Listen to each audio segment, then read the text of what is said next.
शान्ताकारं भुजगशयनं पद्मनाभं सुरेशं विश्वाधारं गगनसदृशं मेघवर्णं शुभांगम्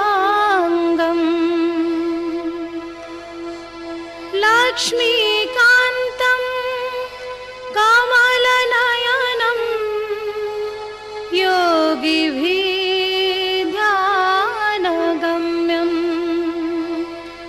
वन्दे विष्णुं भवभयहरं सर्वलोकैकनाथम्।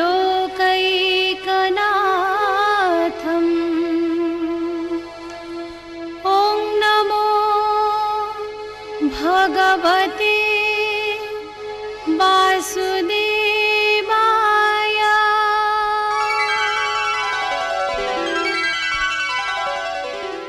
जाजपुर जिला धर्मशाला अंतर्गत सिंगापुर ग्राम नारायण गोसाई पीठ रूपे बहु पुरातन कालरू प्रसिद्धि लाभ करिछि।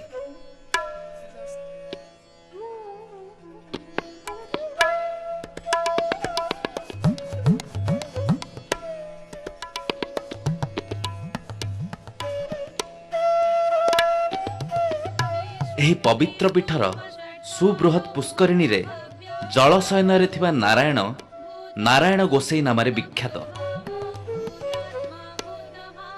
प्रत्येक वर्ष महाविषुव संक्रांति प्रभात रे एही ठाकुर को जलरू आनी निकटस्थ मंदिर रे स्थापित करा जाए।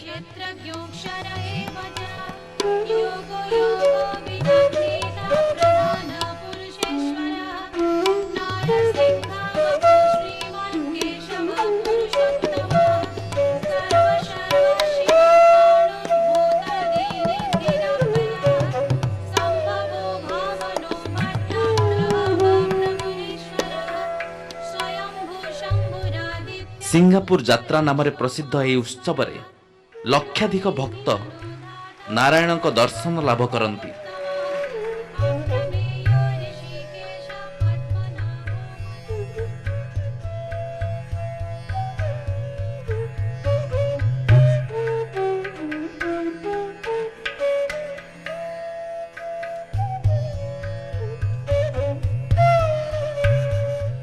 ब्राह्मणी और बैतरणी नदी घेरा यह प्लावन अंचलर पश्चिम निश्चिंता पर्वत, पूर्वरे आद्य बैतरणी नदी, उत्तर सीमारे व्यास सरोवर तथा दक्षिण सीमारे सुउच्च बारुण पर्वत रही। नारायणपीठ सिंगापुर और यार चतुर्पार्श्व अवस्थित ग्राम मानकरे बौद्ध कीर्तिराजीर ध्वंसावशेष परिदृष्ट हुए।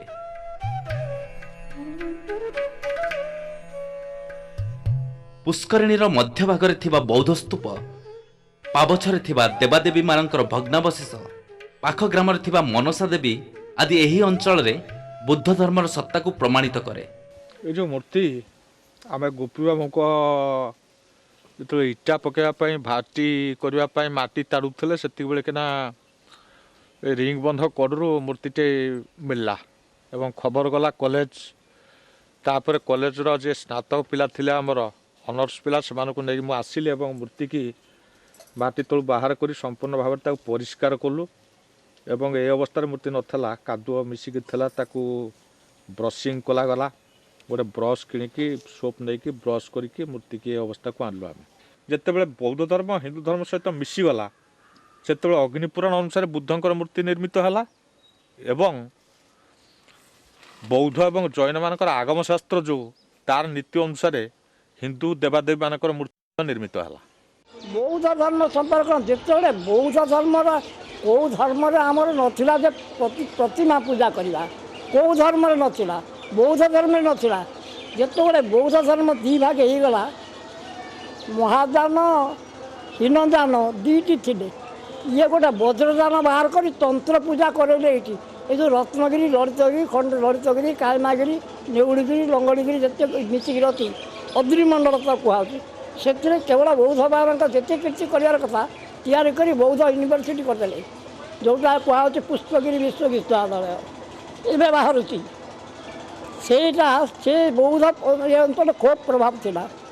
ବୌଦ୍ଧର ପ୍ରଭାବ ଏ ଅଞ୍ଚଳରେ ଥିଲା। ବୌଦ୍ଧ ସବୁଆଡ଼େ ଥିଲେ। ତେଣୁ ସିଏ ଯେତେବେଳେ ମୂର୍ତ୍ତି ପୂଜା କଲେ ସେ ସବୁ ଗାଁରେ ମୂର୍ତ୍ତି ତିଆରି କଲେ। ମୂର୍ତ୍ତି ସେତେବେଳେ କେବଳ ନାରାୟଣ ହିଁ ମାତ୍ର ଥିଲେ ଗୋଟିଏ, ଆଉ ନଥିଲା। ସେମାନେ ଏଠୁ ଶିଖିଲେ ମୂର୍ତ୍ତି। ବୁଦ୍ଧ ମୂର୍ତ୍ତି କରିବାର ବି ତାଙ୍କ ନଥିଲା, କେବେ କରନ୍ତିନି। ସେ ବଜ୍ରଦାନୁ ମୂର୍ତ୍ତି ସେ ତିଆରି କଲେ। ଆମର ଏ ଦେଉଳରେ ବୌଦ୍ଧ ବୈଷ୍ଣବଙ୍କର ମିଳନ ହେଇଛି। ତାର ଏ 2 ଜଣ ବୁଦ୍ଧ ମୂର୍ତ୍ତି 2ଟି ଥିଲେ ସେ ଦେଉଳରେ ନାରାୟଣଙ୍କ ମନ୍ଦିରରେ, ଯିଏକି ଅବଲିକିତେଶ୍ୱର କୁହାହେଉଛି। ଏଇଟା ଖଣ୍ଡିତ ଅବସ୍ଥାରେ ମଧ୍ୟ ଏ ଦେଉଳରେ ଅଛନ୍ତି। ଏଇ ଯେଉଁ ଠାକୁରଙ୍କର ଯେଉଁ ପାହାଚ ଏଇଟା ହେଉଛି ବୌଦ୍ଧମାନଙ୍କର ଚନ୍ଦନ ପୋଖରୀ ପାହାଚ। 2 ପାଖରେ 2ଟା ବୌଦ୍ଧ ସ୍ତମ୍ଭ ଅଛି, ସେଇ ପ୍ରାଚୀନରୁ ଅଛି ଏବେ। ଏବଂ ସେଇଠି ମଧ୍ୟ ଧ୍ୟାନବେଦୀ ଗୋଟେ ଅଛି ତାଙ୍କ ସମୟରେ। ସେଇଠି ତାଙ୍କର ସମସ୍ତେ ଚନ୍ଦନ ଯାତ୍ରା ସେମାନେ କରୁଥିଲେ। ତାପରେ ଠାକୁରଙ୍କର ସେ ପାଣିରେ ରହିଗଲେ, ପାଣିରୁ ତାଙ୍କର ସବୁ ଯେତେବେଳେ ବାହାରିବା ଏଇ ଯେଉଁ ପର୍ବ ଦିନକ ପାଇଁ ହେଲା, ସେତେବେଳକୁ ସେ ମନ୍ଦିରକୁ ନେଇଗଲେ ଏ ବୌଦ୍ଧ ମୂର୍ତ୍ତିକି, ତାଙ୍କ ଏ ମୂର୍ତ୍ତିକି ସେଠି ରଖିଥିଲେ। ସେଠି ହାଣି ଭାଙ୍ଗି ଦେଇଛନ୍ତି। ଖଣ୍ଡିତ ହେଲା ପରେ ତାଙ୍କୁ ପୁଣି ଏଠିକି ଆସି ପାଣି ଭିତରେ ପାଖରେ ପୋଖରୀ ପାହାଚ ରଖିଥିଲେ। ପୁଣି ନେଇକରି ଦେଉଳ ହେଲା ପରେ ଏଠି ରଖାଗଲା। ସିଙ୍ଗାପୁର ଠାରୁ 10 କିଲୋମିଟରରୁ 20 କିଲୋମିଟର ମଧ୍ୟରେ ଅବସ୍ଥିତ ରତ୍ନଗିରି, ଲଳିତଗିରି, ଉଦୟଗିରି, ଓଳାଶୁଣୀ ପାହାଡ଼ ଆଦି ବୌଦ୍ଧ କୀର୍ତ୍ତିରାଜିରେ ପୂର୍ଣ୍ଣ। ଇତିହାସର ପୃଷ୍ଠା ଲେଉଟାଇଲେ ଜଣାପଡ଼େ ଏହି ଅଞ୍ଚଳଟି 8ମ ଓ 9ମ ଶତାବ୍ଦୀରେ ପ୍ରସିଦ୍ଧ ବୌଦ୍ଧ ତୀର୍ଥକ୍ଷେତ୍ର ଥିଲା। ପରେ 10ମ ଶତାବ୍ଦୀରେ କଳିଙ୍ଗ ନରେଶ ଯଜାତି କେଶରୀଙ୍କ ପୃଷ୍ଠପୋଷକତାରେ ବ୍ରାହ୍ମଣ୍ୟ ଧର୍ମର ଲୋକପ୍ରିୟତା ବୃଦ୍ଧି ପାଇଥିଲା। ବୌଦ୍ଧ ଧର୍ମ ଉପରେ ବ୍ରାହ୍ମଣ୍ୟ ଧର୍ମର ପ୍ରାଧାନ୍ୟତା ସ୍ୱରୂପ ନାରାୟଣ ଗୋସାଇଙ୍କ ପ୍ରତିଷ୍ଠା ହୋଇଥିଲା ବୋଲି ଜଣାପଡ଼େ। ଏଣୁ ଏହି ଅଞ୍ଚଳଟି ବୌଦ୍ଧ ଧର୍ମ ଓ ବ୍ରାହ୍ମଣ୍ୟ ଧର୍ମ ସମନ୍ୱୟର ଏକ ପବିତ୍ର କ୍ଷେତ୍ର।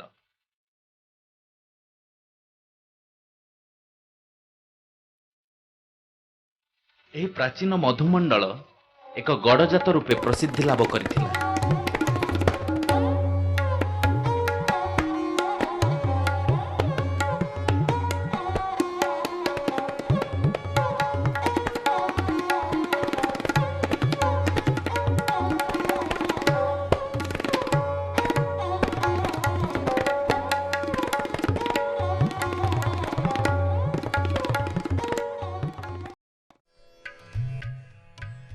ଗୁହକ ବଂଶୀୟ ନସାଦ ସେବିତ ବୁଦ୍ଧପକ୍ଷ ବୌଦ୍ଧ ରାଜବଂଶୀୟ, ଗଙ୍ଗ ରାଜବଂଶୀୟ, କମା ରାଜବଂଶୀୟ ଓ ପରେ ଧୀର ରାଜବଂଶୀୟ ଦ୍ୱାରା ଶାସନାଧୀନ ରହି ଆସିଥିଲା ଏହି ଅଞ୍ଚଳଟି।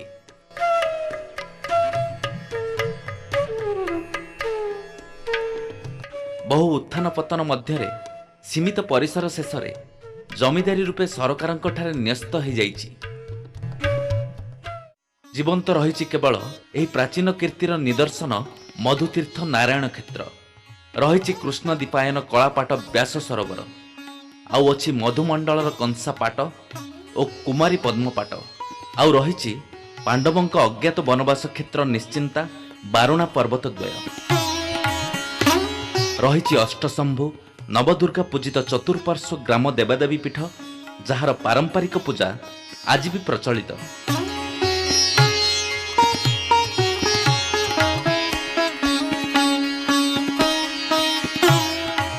ଏହି ଦେବାଦେବୀ ମଣ୍ଡଳ ପରିବେଶ ମଧ୍ୟସ୍ଥଳରେ ସୁନ୍ଦର ପଦ୍ମନାଭୀ ମଧୁସରରେ ନାରାୟଣଙ୍କ ବିଗ୍ରହ ଚିର ଜଳସାୟୀ। ସାରା ପୃଥିବୀରେ ନାରାୟଣ ଗୋସାଇଙ୍କର ପୂଜା ସମସ୍ତ ଦେବାଦେବୀଙ୍କ ପୂଜାଠାରୁ ଭିନ୍ନ। ବର୍ଷକୁ ମାତ୍ର ଥରଟିଏ ପାଇଁ ପ୍ରଭୁ ଜଳାଶୟରୁ ବାହାରକୁ ଆସି 3 ଦିନ ଧରି ପୂଜା ପାଇଥାନ୍ତି। ଏହି ପାରମ୍ପରିକ ପୂଜାବିଧି ପର୍ବାଚାର୍ଯ୍ୟ ରୂପେ ରଥ ପରିବାର ପୁରୁଷାନୁକ୍ରମେ ତୁଲାଇ ଆସୁଛନ୍ତି। ନାରାୟଣଙ୍କ ଜଳୋତ୍ଥାନ ଦୃଶ୍ୟ ଦେଖିବାକୁ ପୁଷ୍କରିଣୀର ଚତୁଃପାର୍ଶ୍ୱ ଜନାକୀର୍ଣ୍ଣ ହୋଇଥାଏ। ସମସ୍ତଙ୍କର ଉତ୍କଣ୍ଠିତ ଦୃଷ୍ଟି କେନ୍ଦ୍ରୀଭୂତ ହୋଇଥାଏ ପତାକା ପରିବେଷ୍ଟିତ ସ୍ଥାନରେ। ମଧୁପୁର ରାଜା ପୂର୍ବପଟ ପାବଚ୍ଛରେ ଯୋଡ଼ହସ୍ତରେ ଦଣ୍ଡାୟମାନ ହୋଇଥାନ୍ତି।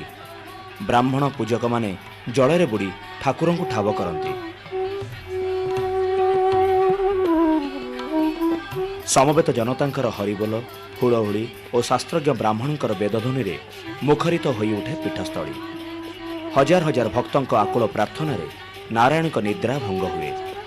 ସେ ଆବିର୍ଭାବ ହୁଅନ୍ତି।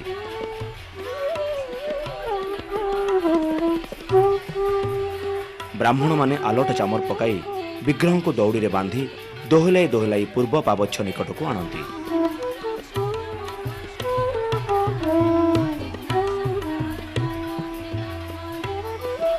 ପଇଡ଼ ପାଣି ଦୁଗ୍ଧ ଓ ଲହୁଣୀରେ ସ୍ନାନ ପର୍ବ ସମାହିତ ହେବା ପରେ ରାଜା ପୁଷ୍ପାଞ୍ଜଳି ପ୍ରଦାନ କରନ୍ତି।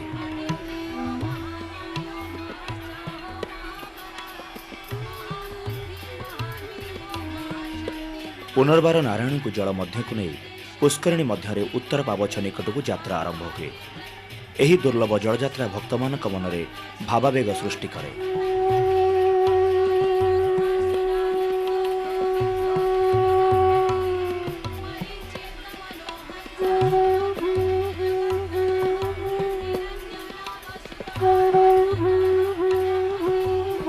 ଉତ୍ତର ପାବଛରେ ପୁନର୍ବାର ସ୍ନାନ ମାର୍ଜନା କରାଯାଇ ଠାକୁରଙ୍କୁ ଯାତ୍ରା ପଡ଼ିଆର ପଶ୍ଚିମ ଦିଗରେ ଅବସ୍ଥିତ ମନ୍ଦିରରେ ସ୍ଥାପନା କରାଯାଏ ଓ ପୂଜାର୍ଚ୍ଚନା ଆରମ୍ଭ ହୁଏ। ଏଥିପୂର୍ବରୁ ଠାକୁରଙ୍କ ଚଳନ୍ତି ପ୍ରତିମା ମଦନ ମୋହନଙ୍କ ପୂଜାର୍ଚ୍ଚନା କରାଯାଇଥାଏ।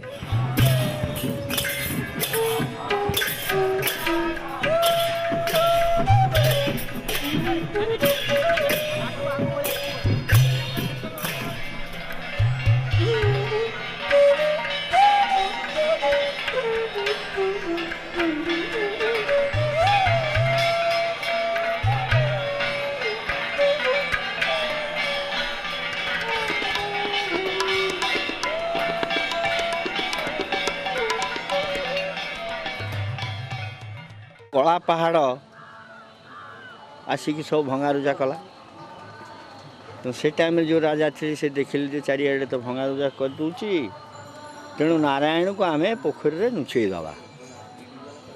ତ ନାରାୟଣକୁ ପୋଖରୀରେ ନୁଚେଇ ଦେଲେ। ସେତେବେଳେ ଯିଏ ରାଜା ଥିଲେ ତାଙ୍କୁ ସ୍ୱପ୍ନ ହେଲା ମୁଁ ତ ପାଣିରେ ମୋତେ ରଖା ହେଇଛି, କଳା ପାହାଡ଼ ଆସିକି ଭଙ୍ଗାରୁଜା କରିକି ଗଲା ପରେ ଦିନେ ହଠାତ୍ ତାଙ୍କୁ ସ୍ୱପ୍ନ ହେଲା ଯେ ମୋତେ ପାଣିରୁ ବାହାର କରି ମୋର ସେବା ପୂଜା କରିବେ। ତାପରେ ତାଙ୍କ ଆଦେଶ ଅନୁଯାୟୀ ତାଙ୍କୁ ଫେରେ ପାଣିରେ ଶୟନ କରିଦିଆ ଯାଉଥିଲା, ଯାଉଛି ଏବଂ ଆଜି ପର୍ଯ୍ୟନ୍ତ ସେଇ କଥାଟା ଚାଲିଛି। ଇଏ ଆମର ପୂର୍ବାପୁରୁଷ, ମୁଁ ହେଉଛି 17th ଜେନେରେସନ୍। ଆମର ଯେଉଁ ପୂର୍ବାପୁରୁଷ ସେମାନେ ଏହା କରି ଆସୁଥିଲେ। ବର୍ତ୍ତମାନ ମୋର ପିତା ସିଏ ଗଲା ପରେ ମୁଁ କରି ଆସୁଛି, ମୋ ପରେ ମୋର ଯିଏ ଅଛନ୍ତି ସିଏ କରିବେ। ତେଣୁ ଇଏ ହେଲା ଆମ କୁଳ ଦେବତା, ଆମ ଇଷ୍ଟ ଦେବ। ୟାଙ୍କୁ କିଛି ନ କରିକିରି କିଛି ନ କହିକିରି ଆମେ କୌଣସି ଜିନିଷ କରୁନାହିଁ। ତେଣୁ କୌଣସି ଶୁଭ କର୍ମ ଆମ ଘରେ ଯଦି ହୁଏ, ବିବାହ ବ୍ରତ, ଆଗେ ତାଙ୍କୁ ଆବାହନ କରାଯାଏ। ମଧୁପୁର ଗୋଟିଏ ଛୋଟିଆ ଗଡ଼ଜାତ ରାଜ୍ୟ ଥିଲା। ସେ ଗଡ଼ଜାତ ରାଜ୍ୟରେ ପୂର୍ବ ରାଜାମାନଙ୍କୁ ତଡ଼ାତଡ଼ି କରି କାଦମ୍ବ ବଂଶ ରାଜା ରାଜତ୍ୱ କରୁଥିଲେ। ଏହି ମନ୍ଦିର ପ୍ରତିଷ୍ଠା କରିବା ସମୟରେ ମନ୍ଦିର ପାଇଁ ଦେଉଳ, ପାର୍ଶ୍ୱ ଦେବତା ସବୁ କିଛି କରିକି ନୀତି ନିୟମ ସବୁ କରିଥିଲେ। ଯେତେବେଳେ ଆକବର ଆସିଲା, ସେତେବେଳେ ଧର୍ମଦେଶ ସମାଧାନ ହେଲା। ସେତିକିବେଳେ ପୁଣି ସେମାନେ ଠାକୁରକୁ ଖୋଜିବେ। ଆଉ ଠାକୁରଙ୍କର ସବୁ ଖଣ୍ଡିଆ ଦେବତା ମିଳିଲେ, କିନ୍ତୁ ନାରାୟଣଙ୍କର ଖଣ୍ଡିଆ ଦେବତା ମିଳିଲାନି, କାରଣ ସେ ତ ଅଖଣ୍ଡ ଅଛନ୍ତି। ତେଣୁ ସେ ସ୍ୱପ୍ନ ରହିଲେ, ପୁରା ରହିଲେ ଧାରଣାରେ ରହିଲେ। ଧାରଣା ସ୍ୱପ୍ନ ହେଲା ଯେ ମୁଁ ଏଇ ଗଡ଼ିଆ ଭିତରେ ଅଛି, ତୁମେ ନେଇକିରି ମୋତେ କାଲି ସକାଳୁ ଗୋଟିଏ ଦିନ ପାଇଁ ପୂଜା କରିକି ନେଇ ପାଣିରେ ଥୋଇଦିଅ। ସେ ଜଳ ଛଡ଼ା ମୋତେ ଆଉ କେଉଁଠି ରଖିବାକୁ ହେବନି। ରଜା ତାପରେ ସେ ସେଇଦିନ ରାତିରେ ଖୋଜି ଠିକ୍ କରି ତାକୁ ପାଇଲେ। ସେଇଦିନ ହେଲା ଅଧିବାସ, ଚୈତ୍ର ମାସର ଯେଉଁ ମାସନ୍ତ, ତାର ବେଶ ସଂକ୍ରାନ୍ତି, ବିଶ୍ୱ ସଂକ୍ରାନ୍ତି। ସେଇଦିନ ସକାଳୁ ଠାକୁରଙ୍କୁ ବାହାର କରି ପୂଜା ଅର୍ଚ୍ଚନା କରିକି ନେଇ ପୁଣି ସକାଳୁ ଦେଇ ଆସିଲେ ପାଣି ଦେଇ। ଚାଲିଥିଲା ସେଇଟା ଧାରା। ସେଇ ଧାରାରେ ଯାତ୍ରା ହୁଏ, ସବୁ ହୁଏ, ଏଠି ହେଉଥିଲା। ଆଗରୁ ଯେଉଁ ହେଉଥିଲା ଦେଉଳ ଥିଲା ଆମର, ବର୍ତ୍ତମାନ ଦେଉଳ ଅଛି, ଦେଉଳର ଭଙ୍ଗା କୀର୍ତ୍ତି ସବୁ ଅଛି, ସେ ଥିଲା, ସେ ଠିକ୍ ପୁରୀ ଠାକୁରଙ୍କର ନୀତି ଭଳି ସାଙ୍ଗେ ନୀତି ଥିଲା, ସେ ସବୁ ଯାଇ ୟାଙ୍କର ନେଲା ଅନଡ଼ି ଭୋଗ, ଅନ୍ନ ନାହିଁ, କିଛି ନାହିଁ, କେବଳ ଅନଡ଼ି ଭୋଗ ୟାଙ୍କର 3 ଦିନ ଏବଂ ପ୍ରତିଦିନର ପୂଜା ତାଙ୍କୁ ଆଉ 308 ଦିନ କରାଯିବ ନାହିଁ। ପ୍ରଥମ ଦିବସରେ ମୀନ ଅବତାର ବେଶ,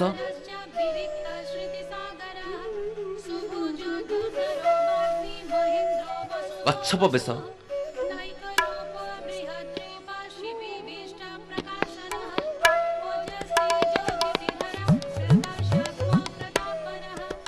ବରାହ ବେଶ,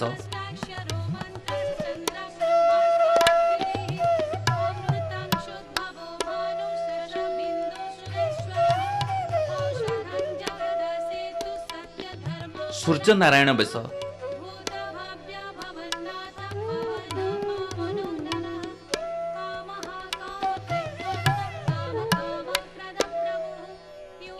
ତଥା ନରସିଂହ ବେଶ କରାଯାଏ।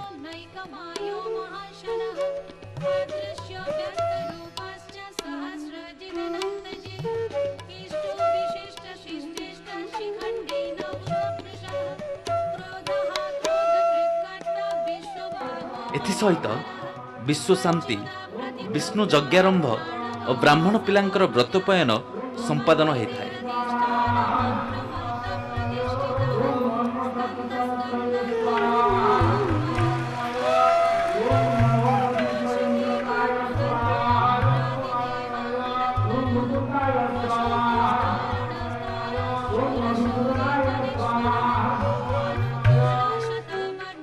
ଦ୍ୱିତୀୟ ଦିବସରେ ବାମନାବତାର,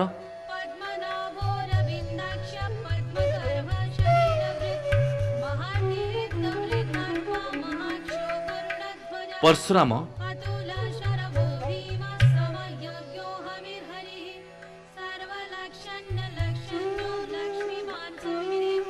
ଶ୍ରୀରାମ ଅବତାର,